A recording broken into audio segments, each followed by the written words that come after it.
Қазақстан халқының 40%-дан асамы ауылда тұрады. Оның жартысы осы әйелдер. Олардың ауыл аймақтарды дамытуда рөлі зор. Бүгін Астанада Қазақстанның ауыл аймақтарын тұрақты дамытудағы әйелдердің үлесі атты форум өтіп жатыр. Еліміздің әр түкпірінен келген 250-ге тарта делегат ауыл шаруашылығын дамыту, жұмыссыздықты жою, шағын және орта кәсіпкерлік төңірегінде пікір алмасуда. Қарлығаш Қайыпбекова жалғастырады.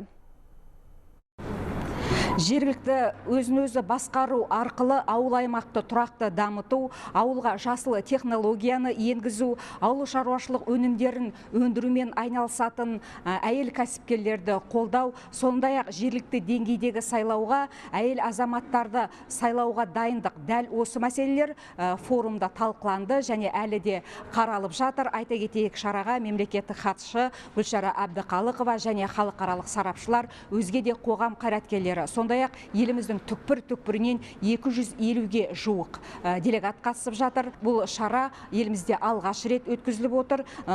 Осы форумды ұйымдастырушылардың бірі мәжіліс депутаты Майра Айсина біздің қасымызда тұр. Сол кісіден осы форумның маңызы, тиімділігі, алдағы уақытта тұрақты түрде өтіп тұра ма, жалпы бұл әйелдеріне не береді бұл форум? Осы жайында сұрап білейік.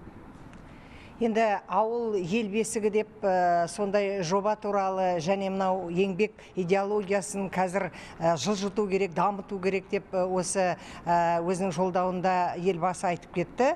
Сол себепте біз ойладық, мынау осы форумды өткізіп жатқан себебіміз де осы ауыл әйелдерінің потенциалын соны біз көрейік, соны пайдаланайық, экономикамыз дамысын десе, енді сол ауылдық жерде қазір 4 миллиондай әйелдеріміз тұрады, қыздарымыз, апаларымыз, сіңілеріміз, солардың қолынан келмейтін нәрсе жоқ. Сол себептен біз осы мәселені бастап кеттік. Жаңа сөзі айтып кеткендей, мынау жаңа технология, жасыл технологиялар дейміз, соның бәрін дамытуға әйелдердің қолынан бәрі келеді деп осы бүкіл елден жинап алдық. Және бұның арасында сол өздерінің ісін бастап кеткен, сол істерін әрі дамытып келе жатқан әйелдер де бар. Олардың да жаңа пікірлерін естідіңіздер.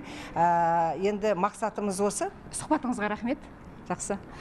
Осы шара аясында тағы да бірнеше байқаулардың нәтижесі жарияланды. Мәселен, Coca-Cola белестері әлеуметтік бизнес жобасы бойынша 10 номинация бойынша жеңімпаздар марапатталды. Олардың әрқайсысына 4000 ақш доллары табысталды. Сондай-ақ менің жетістіктерімнің тарихы деп аталатын номинация бойынша 15 әйел, бұл әйел азаматтар өз өңірінің үздіктері, олар да өз баяндамаларын осы форумда оқыды. Сондай-ақ тағы да осы форум барысында Еуропалық даму банкі мен Қазақстан Республикасы президенті жанындағы әйелдер істері және отбасылық демографиялық саясат ұлттық комиссиясы арасында ынтымақтастық жөнінде келісімдер жасалды.